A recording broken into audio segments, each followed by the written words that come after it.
আসসালামু আলাইকুম, স্বাগত জানাচ্ছি আরটিভি সন্ধ্যার সংবাদ। আপনাদের সঙ্গে রয়েছে আমি নীরা ফেরদৌস এবং একই সাথে রয়েছে আমি আফসানা সুরাইয়া।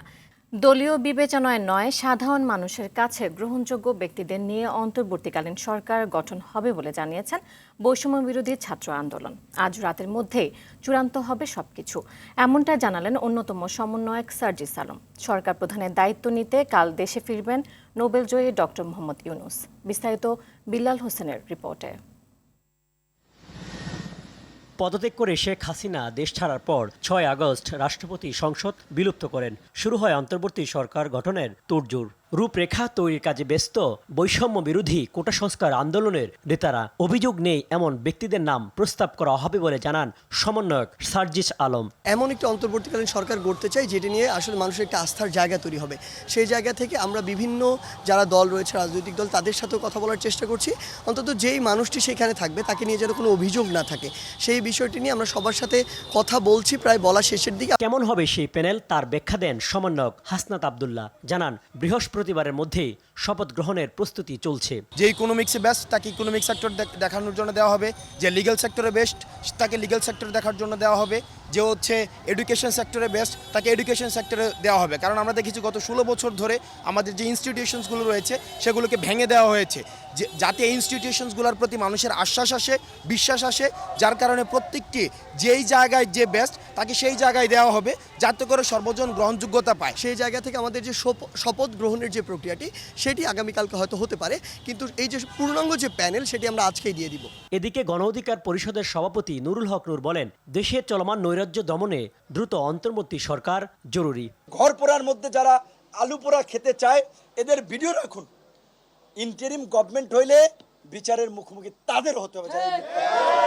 ভাবছে যে কি সরকার এরা গঠন করে বলাইছে, যারা লুটপাট করছে, এমপি হয়ে গেছে, মাস্তান হয়ে গেছে, গুন্ডা হয়ে গেছে, এখনই মার্কেট দখল, আরেকজনের ফ্ল্যাট দখল, আরেকজনের টেলিভিশন চ্যানেল দখল, আরেক সাংবাদিককে মাইরা হাউস থেকে বের করে দেওয়া, এই নৈরাজ্য আমরা চাই না। দেশের মধ্যে বিভিন্ন স্থানে হামলা ও ভাঙচুরকারীদের বিরুদ্ধে রুখে দাঁড়াতে তরুণ প্রজন্মের প্রতি আহ্বান জানান নূর। বিল্লাল হোসেন, আরটিভি, ঢাকা। বাংলাদেশের জনগণ ও রাজনৈতিক দলগুলো গণতন্ত্রের প্রতি শ্রদ্ধাশীল থাকবে এমনটা প্রত্যাশা করেছেন যুক্তরাষ্ট্রের পররাষ্ট্রমন্ত্রী অ্যান্টনি ব্লিংকেন ও অস্ট্রেলিয়ার পররাষ্ট্রমন্ত্রী পেনি ইয়ং। মঙ্গলবার দেশটির মেরিল্যান্ড অঙ্গরাজ্যের নৌবাহিনী একাডেমিতে আয়োজিত এক ব্রিফিংয়ে তারা একথা জানান। ব্লিংকেন বলেন, বাংলাদেশের অন্তর্বর্তী সরকার যে সিদ্ধান্তই নিক না কেন, আমরা প্রত্যাশা করি যে তারা আইনের শাসন প্রতিষ্ঠিত করবে। এদিকে পেনি ইয়ং বলেন, বাংলাদেশের রাজনৈতিক দলগুলোকে সহিংসতা থেকে বিরত থাকা ও মানবাধিকারের প্রতি শ্রদ্ধাশীল হওয়া উচিত। গেল 5 আগস্ট ক্ষমতাচ্যুত হয়ে ভারতে পালিয়ে যান শেখ হাসিনা।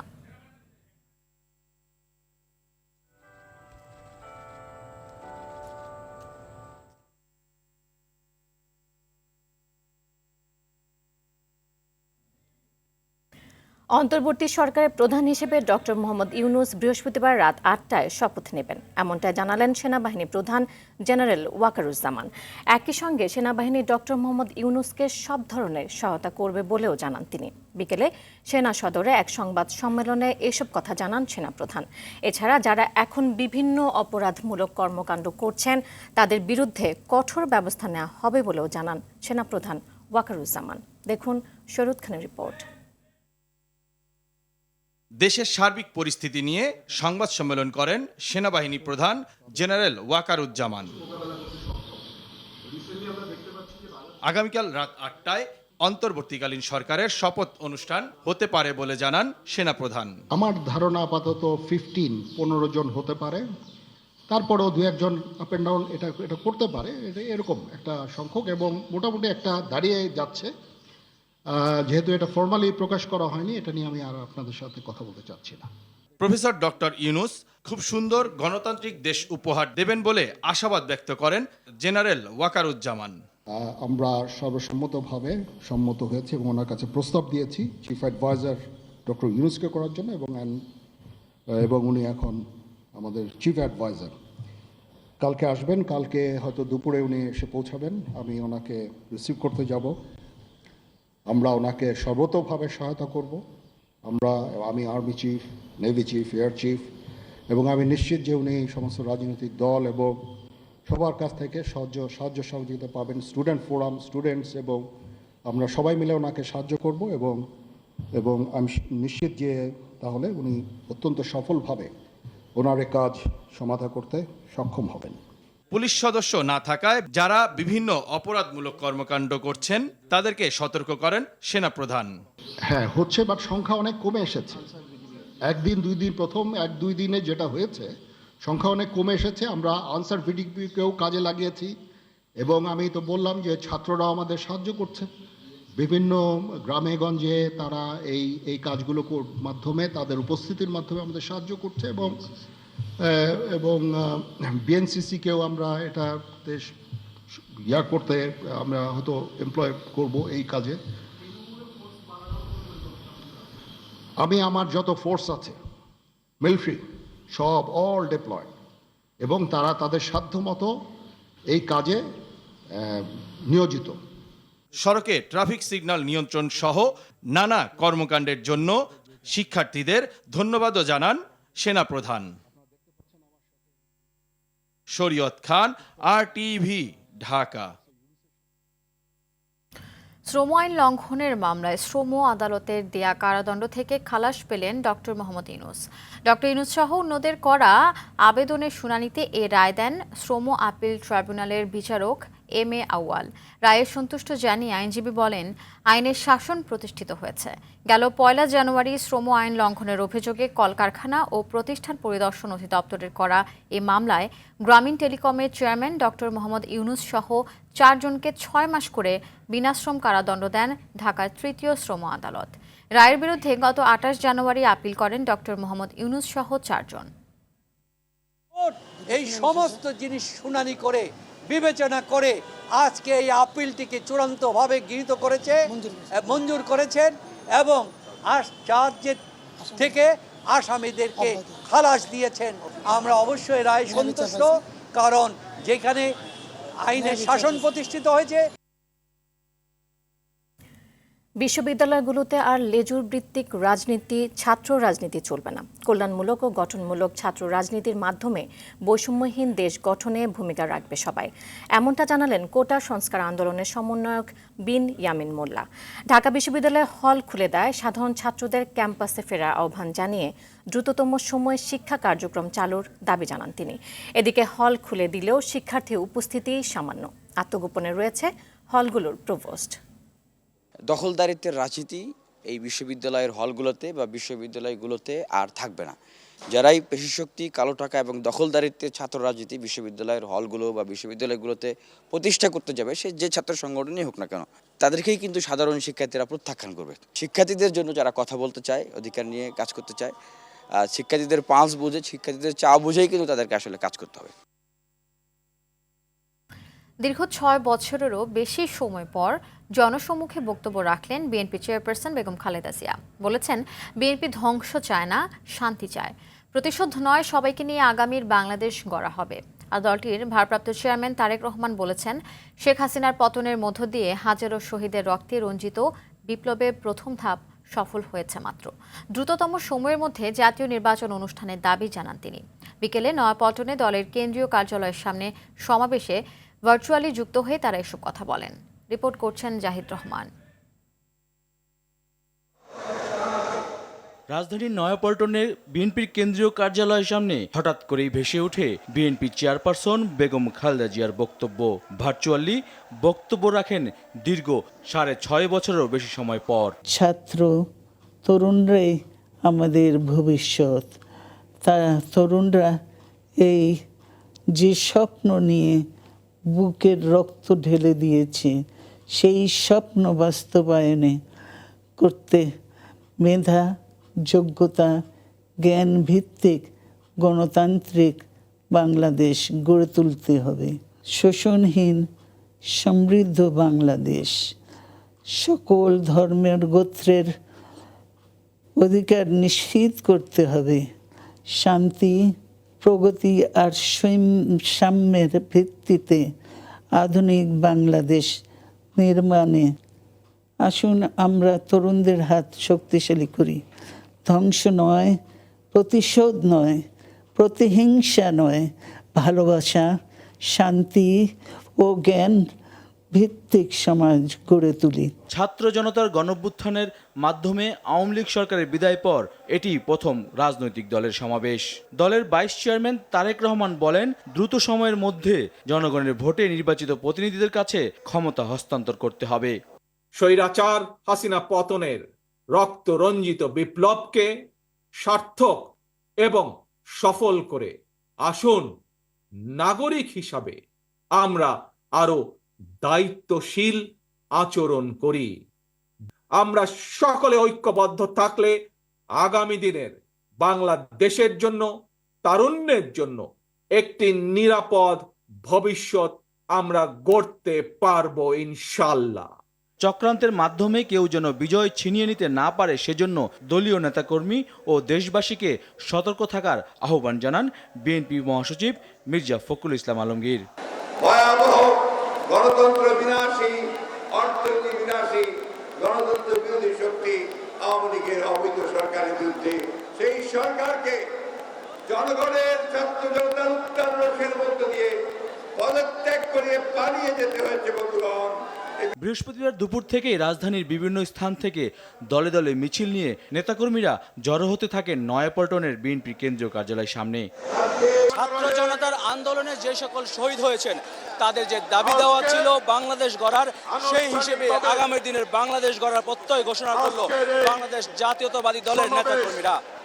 জাহিদ রহমান, RTV, ঢাকা। সারা দেশের সব পুলিশ সদস্যকে কাল সন্ধ্যার মধ্যে স্ব পুলিশ লাইন্স দফতরে POM ব্যারাককে ফেরার নির্দেশ দিয়েছেন পুলিশের নবনিযুক্ত IGP মইনুল ইসলাম। বর্তমান পরিস্থিতিতে আইন শৃঙ্খলা স্বাভাবিক করা গুরুত্বপূর্ণ বলে জানান তিনি। এছাড়া বঙ্গভবনে রাষ্ট্রপতি মোহাম্মদ শাহাবুদ্দিনের সঙ্গে সাক্ষাৎ করেন IGP।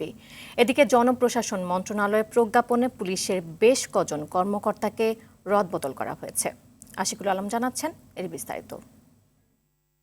সাংবাদিক ভাই এবং বোনেরা, দায়িত্ব নেয়ার পর পুলিশ সদর দপ্তরে সংবাদ সম্মেলনে পুলিশের নবনিযুক্ত IGP মোহাম্মদ মইনুল ইসলাম। পর্যাপ্ত সহযোগিতা পাচ্ছি বাংলাদেশ সেনাবাহিনীর কাছ থেকে, সশস্ত্র বাহিনীর কাছ থেকে। সংবাদ সম্মেলনে বৈষম্য বিরোধী আন্দোলনকে কেন্দ্র করে দেশবাসীর প্রত্যাশা অনুযায়ী দায়িত্ব পালন করতে না পারায় দুঃখ প্রকাশ করেন তিনি। আমাদের Rajarbagh police lines, public order management, POM, APBNs headquarter সহ অন্যান্য APBNs কার্যালয় সমূহ, সকল মেট্রোপলিটন এবং জেলা পুলিশ লাইন সহ সকল স্পেশালাইজড পুলিশ ইউনিটের সব অফিসার এবং ফোর্সকে আগামী 8 আগস্ট 2024 তারিখ বৃহস্পতিবার অর্থাৎ আগামীকাল সন্ধ্যার মধ্যে স্ব কর্মস্থলে যোগদান করতে হবে। পুলিশ স্ব ইউনিটে না থাকায় যে বিশৃঙ্খলা সৃষ্টি হয়েছে, জনগণের জানমালের নিরাপত্তা নিশ্চিতে তা নতুন করে শুরু করতে চান বলে জানান IGP। দেশের শান্তি শৃঙ্খলা এবং স্থিতি ফিরিয়ে আনতে আমরা যা যা করণীয় সর্বোত্তভাবে সকল সদস্য মিলে সেটি করব। এর আগে বঙ্গভবনে রাষ্ট্রপতি মোহাম্মদ শাহাবুদ্দিনের সঙ্গে দেখা করেন পুলিশ মহাপরিদর্শক মোহাম্মদ মইনুল ইসলাম। রাষ্ট্রপতির সঙ্গে দেশের সার্বিক পরিস্থিতি নিয়ে আলোচনা করেন তিনি।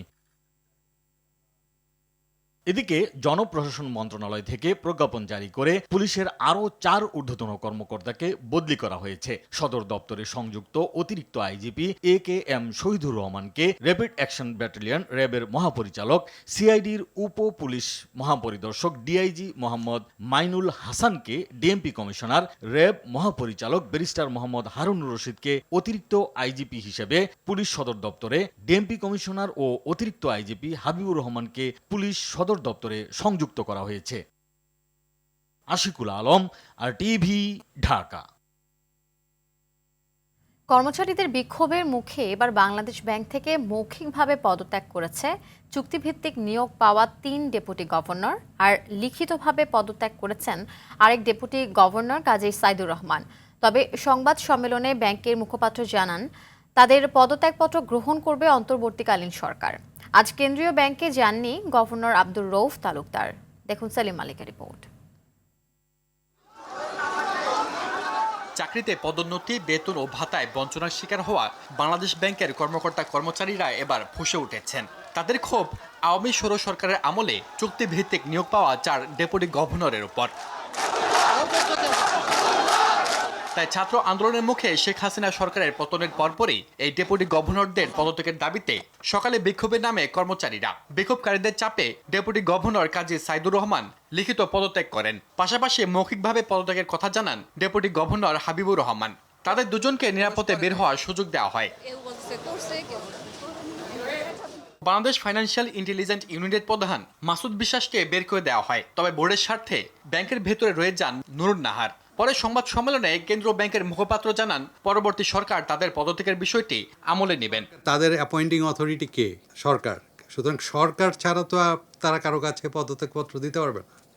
সুতরাং ওই জায়গাটায় যখন আমরা ওইটাই বলেছি, অন্তর্বর্তী সরকার যখনই গঠিত হবে তখনই তাদের যদি পদত্যাগ করেন সেটাকে ওনাদের সরকারের বিবেচনার জন্য প্রেরণ করা হবে। বুধবার বাংলাদেশ ব্যাংকে যাননি গভর্নর আব্দুর রউফ তালুকদার।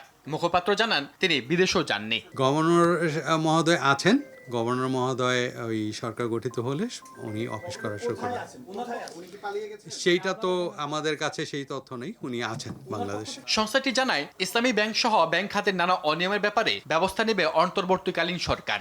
যেটাতে এই ধরনের হস্তক্ষেপ, এই ধরনের ইয়েকে দূর করা যায়, সেইটা আমরা সরকারের কাছে প্রস্তাবনা করব।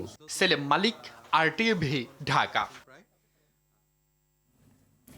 শেখ হাসিনা সরকারের পতনে দুদিন পর অচল অবস্থা কাটিয়ে সরব হতে শুরু করেছে সড়ক মহাসড়ক। অফিস খোলা থাকায় কর্মস্থলে যেতে সাধারণ মানুষের ভিড় দেখা যায়। তবে একদিন আগে শিক্ষা প্রতিষ্ঠান খুললেও সেখানে না গিয়ে রাষ্ট্র সংস্কারে নেমেছে শিক্ষার্থীরা। রাজপথ দেয়াল লিখন মুছে নতুন করে সংস্কার থেকে শুরু করে রাস্তা ট্রাফিক নিয়ন্ত্রণে আনসারদের পাশাপাশি দায়িত্ব পালন করছেন তারাও। শাকিলা করিমের রিপোর্ট।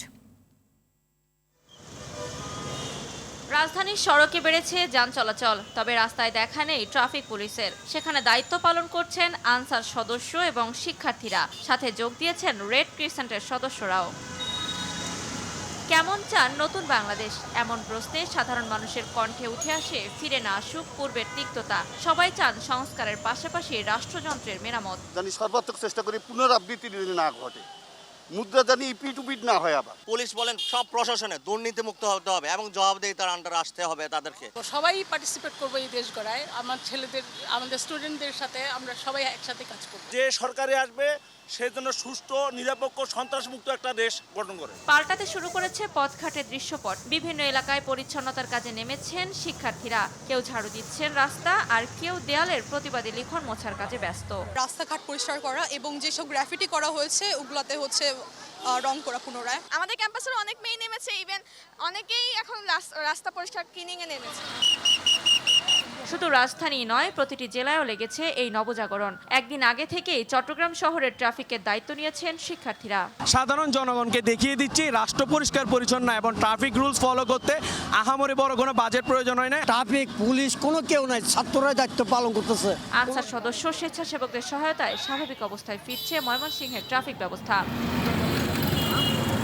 যান চলাচলের শৃঙ্খলা রক্ষায় সিরাজগঞ্জে দায়িত্ব পালন করছেন রোভার স্কাউটের শিক্ষার্থীরা। লক্ষ্মীপুর শহরের বিভিন্ন পয়েন্ট পরিষ্কার করার পাশাপাশি জনসাধারণকে সচেতন করতে মাইকিং করছেন তারা। ঝালকাঠিতে ট্রাফিক পুলিশের দায়িত্ব পালনের পাশাপাশি মন্দির সহ সংখ্যালঘুদের ঘরবাড়ি পাহারা দিচ্ছেন শিক্ষার্থী ও স্বেচ্ছাসেবকরা। এছাড়া গাজীপুর, জামালপুরের বকশীগঞ্জ, আখাউড়া, পাবনা, নাটোর, বান্দরবান সহ সারা দেশে বিপুল উৎসাহের সাথে চলছে রাষ্ট্র সংস্কারের কর্মযজ্ঞ। ক্ষমতার পরিবর্তনের এই মুহূর্তে ভিন্ন দল থাকুক বা মত থাকুক, কোটি মানুষের একটাই চাওয়া বৈষম্য নিপাত যাক চিরতরে।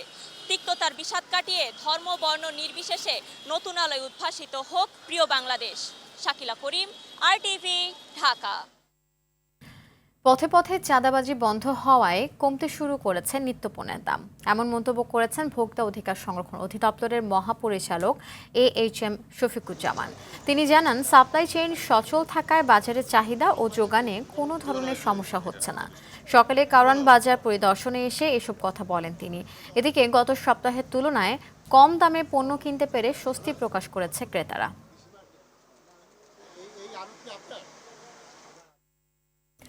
গণ অভ্যুত্থানে শেখ হাসিনা সরকারের পতনের পর গণভবনের ভেতরে চলে লুটতরাজ। তবে নিজেদের ভুল বুঝতে পেরে সেসব জিনিসপত্র ফেরত দিয়ে যাচ্ছেন অনেকে। ফেরত পাওয়া জিনিস বুঝে নিয়ে সেনাবাহিনীর হাতে পৌঁছে দিচ্ছে শিক্ষার্থীরা। দেখুন শাকিলা করিমের আরেকটি রিপোর্ট। বেলা দ্বিপ্রহর, তপ্ত রোদে প্রাণবায়ু ওষ্ঠাগত। এমন সময়ে ছায়ায় না গিয়ে সারিবদ্ধভাবে গণভবনের সামনে ঠায় দাঁড়িয়ে শিক্ষার্থীরা, চোখে মুখে নতুন দিনের হাতছানি। গেল সোমবার সাবেক প্রধানমন্ত্রী পদত্যাগ এবং গণভবন ছেড়ে যাওয়ার পর বিক্ষুব্ধ লাখো মানুষ ঢুকে লুটে নেয় কোটি টাকার সম্পদ। দুদিন পেরিয়ে যাওয়ার পর তা আবার ফিরিয়ে দিয়ে যাচ্ছেন তারা। Chair table, kitchen sync, fan, কবুতর, দেয়াল ঘড়ি সহ নানা আসবাব নিয়ে সকাল থেকেই গণভবনের দুয়ারে হাজির হচ্ছেন মানুষজন। দেশ আমাদের, রাষ্ট্র আমাদের, সবকিছু দায়িত্ব তো আমাদেরই। তো এর জন্য ওই ভাই লজ্জা পাইতেছিল হয়তো বা, তো এর জন্য আমি নিয়ে আসলাম আমার নৈতিকতা থেকে। সাধারণ জনগণ যারা যে জিনিসগুলো নিয়ে গিয়েছিল অনেকেই এসে আমাদের এগুলো হাতে দিয়ে গেছে, সেই জন্য আমরা সবাই খুব খুশি এবং আমরা সবাই তাদের সবাইকে ধন্যবাদ দিচ্ছি যে আপনারা যা আমাদেরকে সাহায্য করতেছেন সেটার জন্য আমাদের দেশটা অনেকটা এগিয়ে যাবে। অনেকে লজ্জার কারণে ক্যামেরার সামনে কথা বলতে রাজি হননি। রাষ্ট্রের এসব সম্পদ ফেরত দেওয়ার মতো বোধোদয়কে স্বাগত জানিয়েছেন শিক্ষার্থীরা। আনন্দ লাগছে যে মানুষ তার বিবেকের বোধ থেকে আবার এসে আমাদের কাছে নিজে স্বেচ্ছায় জমা দিয়ে যাচ্ছে। ইভেন আমরা সেগুলো আবার গুছিয়ে তাদের কাছে জমা দিয়ে যেতে পারছি। আরও যারা এখন অবধি দিয়ে যেতে পারিনি তারা যেন নিজ দায়িত্বে এসে সঠিকভাবে আমাদের কাছে বুঝিয়ে দিয়ে যায়। একই সাথে গণভবন থেকে লুট করে নেওয়া গুরুত্বপূর্ণ রাষ্ট্রীয় নথিপত্র ফিরিয়ে দেওয়ার আহ্বান জানান স্বেচ্ছাসেবকের দায়িত্বে থাকা এসব শিক্ষার্থী। এখানে অনেক গুরুত্বপূর্ণ ডকুমেন্ট ছিল মিনিস্ট্রি অফ ডিফেন্স এবং গণভবন থেকে যেসব জিনিসপত্র নেওয়া হয়েছে সেসব জিনিসপত্র আমরা সবাইকে অনুরোধ করব যেন ফেরত দিতে আসে। তারা এখানে আসবে এবং তারা আমাদেরকে জমা দিবে, আমরা তাই সেই সব জিনিসগুলো ডিফেন্সের কাছে পৌঁছে দেব। মঙ্গলবার উৎসুক জনতাকে সরিয়ে গণভবন পুরো ফাঁকা করে সেনাবাহিনী। ভেতরে নতুন কাউকে ঢুকতে দেয়া হচ্ছে না। শাকিলা করিম, RTV, ঢাকা। সরকার পতনের আগের দিন গাজীপুর, সাভার ও নারায়ণগঞ্জের অন্তত ৬৫ কারখানায় আগুন দেয় দুর্বৃত্তরা। গাজীপুর মহানগরীর জিরানি এলাকায় বেঙ্গল গ্রুপের অন্তত ৭টি প্রতিষ্ঠানে ভাঙচুর ও অগ্নিসংযোগের ঘটনা ঘটে। এতে হাজার কোটি টাকার ক্ষতির কথা জানান মালিকপক্ষ। আশুলিয়া প্রতিনিধি HM সৌরভের প্রতিবেদন জানাচ্ছেন সায়েদ মাহমুদ। বৈষম্য বিরোধী ছাত্র আন্দোলনের অসহযোগ আন্দোলন ও রাজনৈতিক পট পরিবর্তনের উত্তপ্ত পরিস্থিতিতে কলকারখানা ভাঙচুর ও অগ্নিসংযোগের ঘটনা ঘটে। ব্যবসায়ী নেতা, শিল্প পুলিশ ও ফায়ার সার্ভিস কর্মকর্তাদের বরাত দিয়ে প্রথম আলোর এক প্রতিবেদন বলছে, ৩ দিনে গাজীপুরে ৪৫টি, নারায়ণগঞ্জে ১৫টি এবং সাভার ও আশুলিয়ায় 5টি কারখানায় ভাঙচুর ও অগ্নিসংযোগের ঘটনা ঘটে। বেঙ্গল গ্রুপ জানায়, গত রোববার সন্ধ্যায় গাজীপুর মহানগরীর জিরানি এলাকায় Bengal polymer, Bengal poly and papers, Bengal flexipak সহ অন্তত ৭টি প্রতিষ্ঠানে ভাঙচুর ও অগ্নিসংযোগ করা হয়। এতে কয়েক হাজার কোটি টাকার ক্ষতি হয়েছে বলে জানায় কর্তৃপক্ষ। বিভিন্ন জায়গায় ভাঙচুর করে এবং র মেটেরিয়াল ওই ভাঙচুরের মধ্যে নিয়ে এসে আগুন দিয়ে আবার জ্বালিয়ে দেয়। আমাদের নিজস্ব এমপ্লয়িরা ঢুকে প্রতিহত করার চেষ্টা করলে তাদেরকে মারধর করে। রোববার রাতে আশুলিয়ার বেক্সিমকো ও সিনহা নিটওয়ার ফ্যাশন লিমিটেড ভাঙচুর করা হয়। সাভারের জিরানির বেশ কয়েকটি কারখানায় তাণ্ডব চালায় দুর্বৃত্তরা। আশেপাশের মোটামুটি যতগুলি ফ্যাক্টরি আছে সবগুলি ফ্যাক্টরিতে এখানে আমাদের প্রথম আক্রমণ করছে। এরপরে ডরেন আছে, এরপরে হামিম আছে, যেগুলি আছে হামিমের পরে তারপরে দিক থেকে আমাদের এখানে সিনহা গার্মেন্টসে আগুন দিয়েছে। সমস্ত আমাদের ইউনিটগুলো ভাঙচুর করে এবং এটা আমরা খুব চাপড়ান চেষ্টা করি কিন্তু পারিনি এবং না পারাতে ওরা আবার আগুনটা ধরে দেয়। ক্ষতিগ্রস্ত কারখানা চালুর পর বুধবার অন্তত 5টি কারখানা ভাঙচুর করে দুর্বৃত্তরা। কর্তৃপক্ষ জানায়, হামলার ঘটনায় আতঙ্কিত হয়ে শ্রমিকরা কারখানা ছাড়ে। আবারও বন্ধ হয়ে যায় সব কারখানার কার্যক্রম। সায়েদ মাহমুদ, RTV। কোটা সংস্কার আন্দোলনের সময় বাসার সামনে গুলিবিদ্ধ হয়ে মারা যায় রায়েরবাগের পানি বিক্রেতা আব্দুর রহমান জিসান। স্বামীর মৃত্যুর শোক সইতে পারেননি স্ত্রী মিষ্টি আক্তার। 9 দিন পরই আত্মহত্যা করে স্বামীর ঠিকানায় পা বাড়ান মিষ্টি। কোটা সংস্কার আন্দোলনে নিহতদের নিয়ে আলাউদ্দিন আলীর ক্যামেরায় বিল্লাল হোসেনের ধারাবাহিক প্রতিবেদনের 5ম পর্বে থাকছে এই পরিবারের দুঃখগাথা।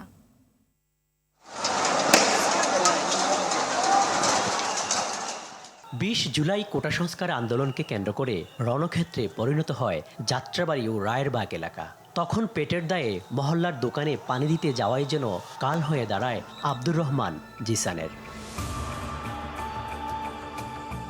রায়েরবাগ 2 নম্বর গলিতে শ্বশুরবাড়ির সামনেই গুলিবিদ্ধ হন জিসান। স্থানীয়দের মুখে উঠে আসে সেই দিনের ভয়াবহতার কথা। মানে ওই দিনকে এলাকাতারি গুলো হয়েছে, মানে যেদিকে আসছে এই মরছে, সোজা কথা। মানে এই এলাকায় 3-4 জনই আমরা এই হ্যান্ডির মধ্যে আমরা 3-4 জনের জানাজা দিয়েছি, 3-4 জন মারা গেছে। আর কুত্তা বিলে অসংখ্য মরছে ওই দিনকে। কোনো সহিংসতাকারীকে উদ্দেশ্য করে গুলি করে নাই, এরা গুলি করছে সাধারণ জনগণ যারা চলাফেরা করতেছে তাদেরকেও গুলি করছে। যারা সহিংসতাকারী তারা কিন্তু উপরে ছিল। মৃত্যুর খবর পেয়ে দক্ষিণ আফ্রিকা থেকে দেশে আসেন জিসানের বাবা বাবুল সর্দার। দাফনের পর স্বামীর মৃত্যুর শোক সইতে না পেরে আত্মহত্যা করেন জিসানের স্ত্রী। একই সঙ্গে দুজনকে হারিয়ে শোকে স্তব্ধ পরিবারটি। এ পর্যন্ত দেশের জন্য আমি $87,900 আমি পাঠাইছি, আমার কাছে এভিডেন্স আছে। কিন্তু এই দেশ আমার ছেলের ডেড বডি পুরস্কার দিছে আমারে, আমার একটাই সন্তান। আমি কাঁদতে পারতেছি না, আমি আর কত কাঁদবো জানি না। যদি আমার বিশেষ শেষ হয়ে যায় আমি বিদেশ যেতে পারবো না, আর বিদেশ যাইও আমি কাজ করতে পারবো কিনা আমি জানি না। ছেলের বউ অনেক মহব্বত করতো, আমার ছেলের অনেক ভালোবাসতো। ছেলের যে মারা গেছে এই শোকটা ও সহ্য করতে পারে না। আমি খাবার কথা কয় কি জিসানের দিয়ে আসো, তারপরে আমি আমার মেয়ে কিছু দানা পানি গ্রহণ করে না। মেন রোডে যদি গেল আমার জামাই মরতো তাহলে মনে করতাম হ্যাঁ আন্দোলনকারী হিসেবে মারা গেছে। এটা তো মহল্লার গলির মধ্যে একটা, এই জায়গায় আমরা কেমনে মনটারে বুঝতেই বলেন। প্রবাসী বাবার আক্ষেপ, রেমিটেন্স যোদ্ধা হিসেবে দেশের কাছে উপহার পেয়েছেন ছেলের লাশ। ছেলে হত্যার সুষ্ঠু বিচার দাবি করেন এই প্রবাসী। দোকানে দোকানে সে পানি সেল করতো, তার অপরাধটা কি ছিল আমি এর জবাব চাই। একটা মিনিটের ঝড়ে আমার জীবনটা তছনছ করে দিয়েছে। 2টা পরিবার, আমার ছেলের বউ, আমার ছেলে। আমি এই বিচার জাতিসংঘের কাছে চাই, বা আমি এই আমার দেশের বিচার আমি আগে আমার দেশের জনগণের কাছে চাই, আমার প্রবাসী ভাইদের কাছে চাই। পুলিশ গুলি করার কারণে তো আমার মেয়ে আত্মহত্যা হইল, এই বিচার আমি কারো কাছে পাইলাম না। জিসান মিষ্টির 3 বছরের প্রণয়ে 14 মাস আগে পরিণয়ে রূপ নেয়। বিল্লাল হোসেন, RTV, ঢাকা। এবারে ন্যাশনাল লাইফ ইন্স্যুরেন্স আন্তর্জাতিক সংবাদ। যুক্তরাষ্ট্রের প্রেসিডেন্ট নির্বাচনে নিজের রানিং মেট হিসেবে টিম ওয়ালসকে বেছে নিয়েছেন ডেমোক্র্যাট দলের প্রার্থী কামালা হ্যারিস। স্থানীয় সময় মঙ্গলবার কামালা তার রানিং মেট বা ভাইস প্রেসিডেন্ট পদপ্রার্থীর নাম ঘোষণা করেন। মিনেসোটা রাজ্যের গভর্নর ও হাই স্কুলের সাবেক শিক্ষক Tim Walz. Running mate Tim Walz ও কামালা হ্যারিস নিজেদের প্রথম যৌথ নির্বাচনী সভায় বিরোধী দলীয় প্রার্থী ডোনাল্ডকে আক্রমণ করেছেন। এদিন টিম ওয়ালস দেশের প্রতি রিপাবলিকান পার্টির প্রেসিডেন্ট প্রার্থী ট্রাম্পের অঙ্গীকার ও হোয়াইট হাউসে তার আগের রেকর্ড নিয়ে প্রশ্ন তুলেছেন। বলেন, ডোনাল্ড ট্রাম্প জনসেবার চাইতে নিজেকে নিয়েই বেশি ব্যস্ত। গাজার দের এল বালাহ শরণার্থী শিবিরে ইসরায়েলি হামলায় 3 জন সহ গেল 24 ঘন্টায় গাজার বিভিন্ন জায়গায় অন্তত 40 জন নিহত হয়েছে। এছাড়া গাজার বেইত হুনুন এলাকার অধিবাসীদের জায়গা ছেড়ে চলে যেতে হুমকি দিয়েছেন ইসরায়েলি বাহিনী। ধারণা করা হচ্ছে এই অঞ্চলে বড় মাত্রার হামলা চালানো হতে পারে।